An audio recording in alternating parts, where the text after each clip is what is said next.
Hey, good morning, friends. Welcome again to the J Talk Morning Show. We are ready to go live right now. So it's great to have you on board with me this morning. It's a fabulous day. Let's get up, get out, get at it. And right now, let's get started with some talks about developing routines in your daily life in order to have a far more successful life and a better life each and every single day. So let's kill the music for a little bit there. And so that's what we're going to be talking about today. We're talking about the 8 steps to a more productive life, part one. And everybody's busy. Everybody's busy. Everybody's doing things. Everybody's got more hats than they care to wear half the time. We got all kinds of projects. You've got commitments to your work. You got commitments to your personal life. You got commitments to your family. You may have commitments to an organization that you volunteer for or working part-time or for your church. Everybody has a lot of things going on. And this day and age, it doesn't matter how old you are or how young you are. We've all got more things going on. You've got to take care of yourself. You got to take care of yourself. So today, what I want to share with you some things that I've experienced personally, but also some things that I've shared with the men and women that I've coached, and it's about routines, developing those routines, importance of developing routines for your busy lives, our busy lives. We're all busy. And so that's what we want to talk about today. And right off the bat, let's make sure Java check, Java with J. And I got my Dad Rocks cup today. Dad's Rock. Dad's got rocks right here. Dad Rocks. So I'm going to fix this sometime. I need to readjust this where it's not covering this beautiful mug. Okay. This mug, not this mug, this mug. All right. So one thing if you follow me long enough, we have fun. I have fun at my own expense, and people seem to enjoy that. I don't know why, but they do. So, but it's great to be with you this morning. And you've probably got a lot of things on your plate. You got a lot of things on your plate. Just like I've got a lot of things on my plate. Sometimes I take a bigger bite out of the apple than I need to be taking at the time. And you're probably the same way. But what helps us get through that is developing routines. When you develop a strategy, you develop a plan of action, a plan of attack, if you will, and an action plan, then you're able to navigate all the tasks that need to be accomplished. Sometimes we see something that needs to be accomplished and we say, oh my gosh, I got to take care of that.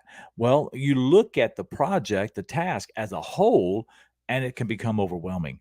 And when you combine that task with this task and this task and this one and this one and this one, and it's all around you have all these different projects and tasks and responsibilities, it can be overwhelming. It's like, oh my gosh, I've taken way too many chunks out of this apple. And I can't chew it up and I can't swallow it and I can't move on to the next thing.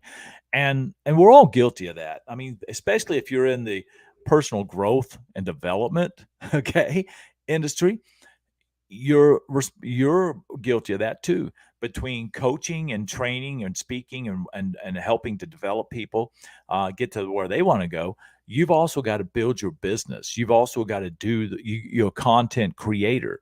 You're reviewing and researching and studying the latest trends in personal growth or leadership development. You're adopting those into your programs and you're adapting them into your behaviors and what you're doing. And so we all have those things that we can tend to get overwhelmed with. And we got to take care of ourselves. That's another thing. Personal health. It may be a great big task. So how do you handle a great big task? And another one, and another one, and another one. It's just like if you're sitting down at the dinner table. You can't throw all the food in your mouth at one time. You can't do it. You got to do what? One bite at a time. And you got to spend time on that bite. Chew it. Savor the moment. And then ingest it. If you take a bite out of your dinner and you're just scarfing it in and you're not taking time to savor it, enjoy it, you're going to choke. you're going to get bloated. You're going to feel full, and you're not full yet. You haven't allowed it to really digest. Well, it's the same with our projects, the things we've got going on. Take a small bite. Take the most important bite. You prioritize. Some people say, so if you watch people eat dinner too, and all this plays in, this is just basically just an analogy, if you will, okay, of developing a strategy to your productive life, to a more productive life. But if you notice on a dinner plate, if you sit around a table, you can watch people and how they eat and study that, not just how they eat when they're chewing, but how their place setting is set up. Are they meticulous about where their napkin and their utensils are at? Or are they just scattered there? Do they put their napkin in their lap right here on the table? People do things differently. They have a strategy that suits them. Do they mix all their food together and they say, well, it's all going to get mixed up anyway, and they mix it all up? Or do they keep everything separated? I know some people, and I know like Katrina, she doesn't like her food to touch. And I know other people in our family don't like their food to touch, and they would keep it separated. And heavens forbid there happens to be something on the plate that's wet touching something that's supposed to be dry. Okay. But they have a strategy. And then what are they going to eat first? Are they going to eat what's healthiest for them first and then go to what is, that amazing steak, okay, last? Or are they going to eat what they enjoy the most, and then if they have room, they'll eat the healthy, okay? They'll eat the other stuff. Some people love cauliflower. I hate cauliflower. If it's on my plate, it's not getting eaten. I'm just saying. But some people love cauliflower. And they will eat that cauliflower before they'll ever eat the main meal, the entree, the meat, the chicken, the fish, the steak. They'll eat that.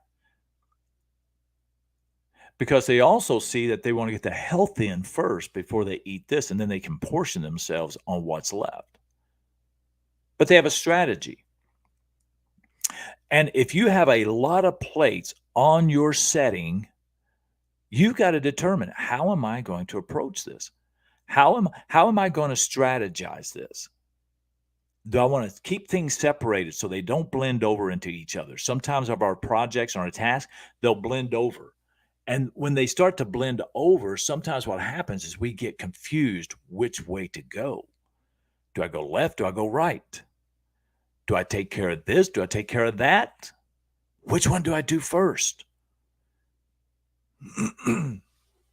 So you have to have a strategy. So for the next couple of days, see, today's Thursday, and tomorrow will be Friday. That's how it works still on the calendar. Okay.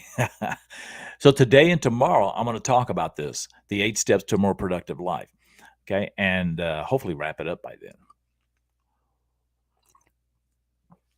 But all of my talk notes will actually be in a blog, and I will post the link to the blog later. So in today's fast-paced world, juggling multiple responsibilities and commitments can often leave us feeling overwhelmed and stressed. Developing routines can be a powerful tool to help us regain control and create a more productive and fulfilling life. In this article, we'll explore the importance of developing routines for busy lives and provide practical steps to implement routine strategies. Okay, as you can tell, I already started writing my blog. Okay, so I'll complete the blog later, and I'll post a link. All right, so understand the benefits of the routines. Understand the benefits. If you understand the benefits, you can embrace that. A lot of times we don't embrace what we don't know. We don't embrace what we don't understand. But when we can develop an awareness and an understanding, seeking to understand why it's important to have a routine in what we're trying to accomplish, we can embrace that.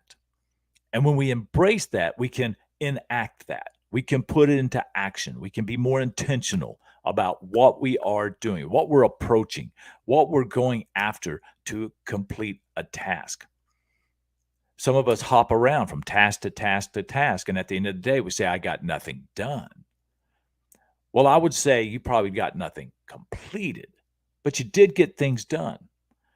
I think, and I'm so guilty of this. Katrina, she gets on to me for this, rightfully so. End of the day, I can do so many things in the day, and at the end of the day, I could say, I really didn't do much. That's not true. I did a lot. I just didn't complete something. Or maybe I completed one or two things, but there were 5 other things I didn't complete.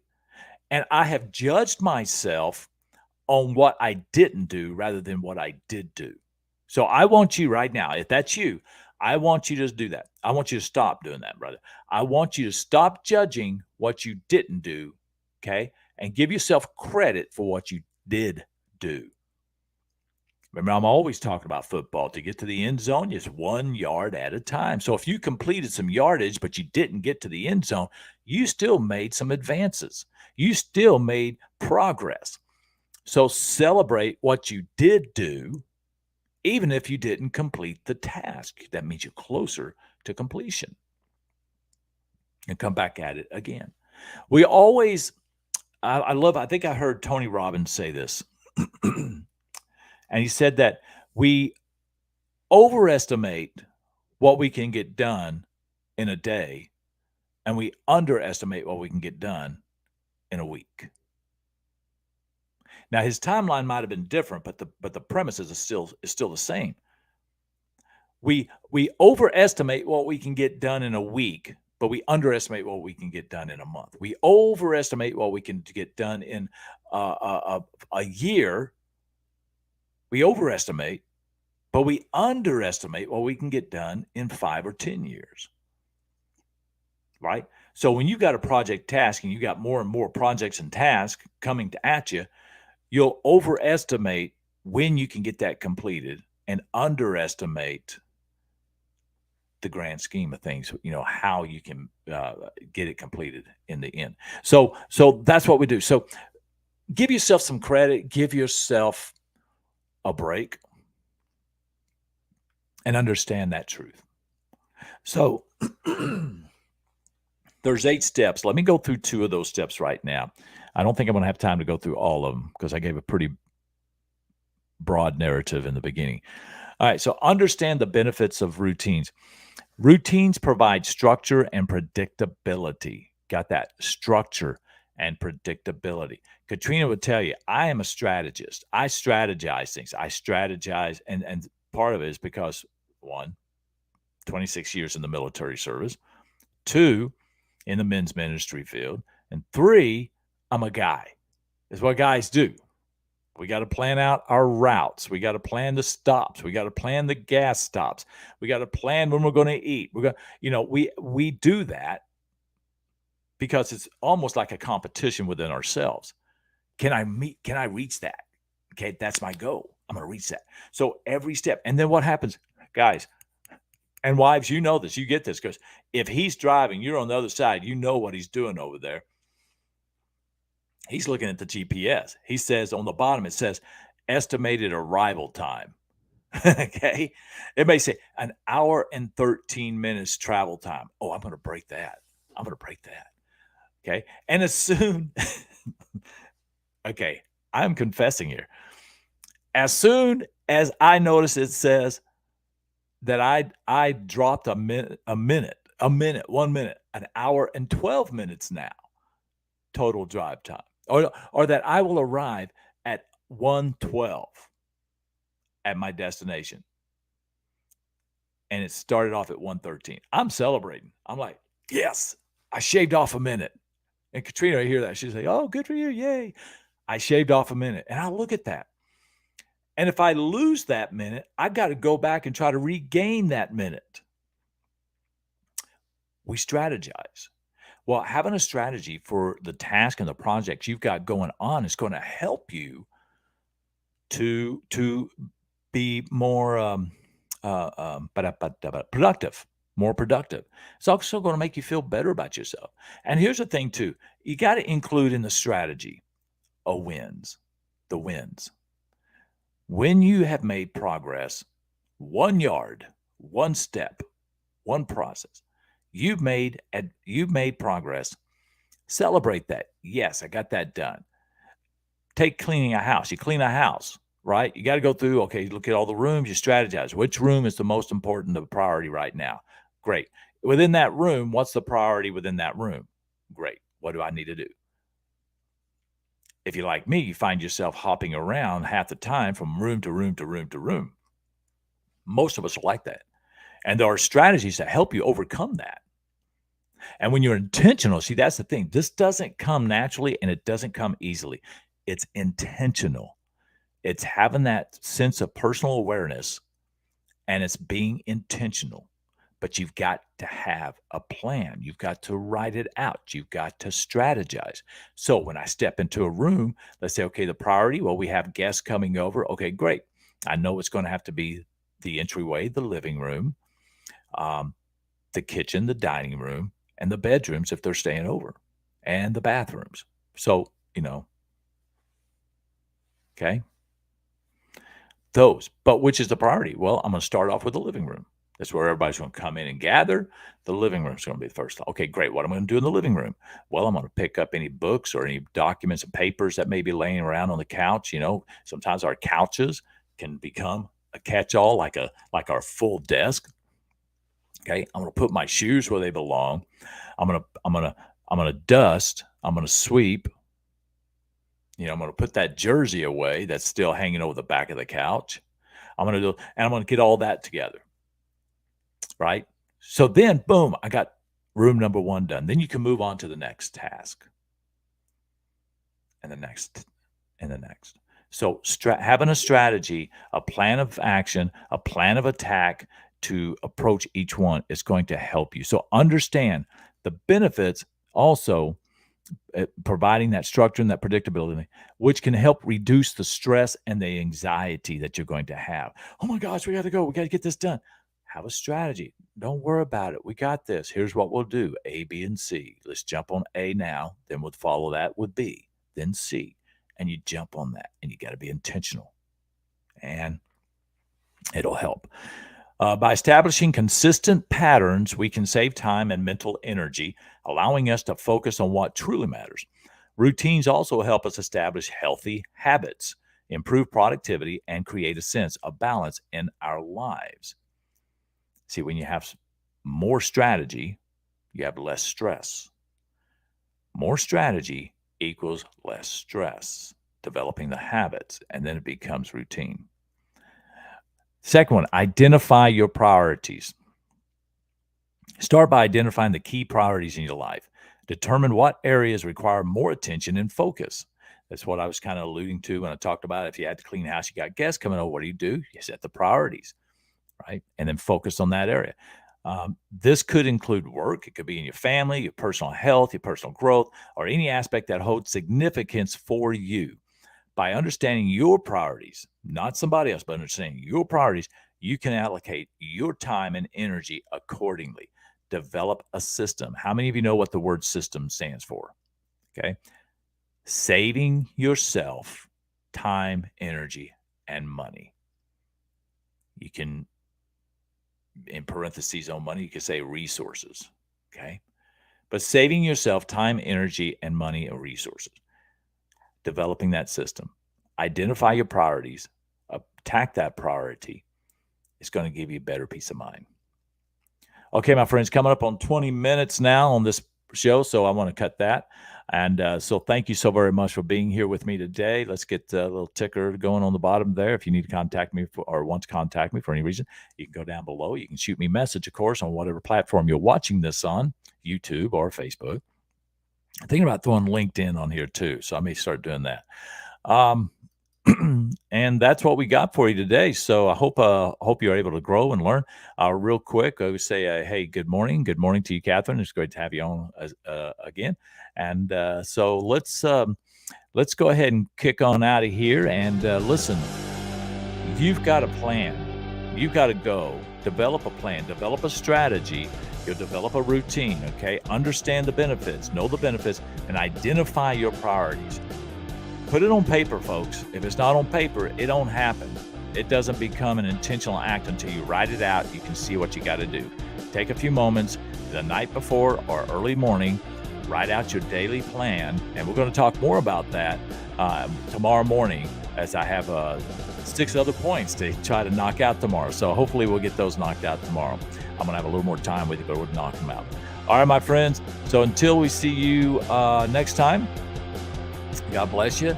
And don't forget, you got to get up, you got to get out, and you got to get at it. All right, my friends. God bless. See you next time.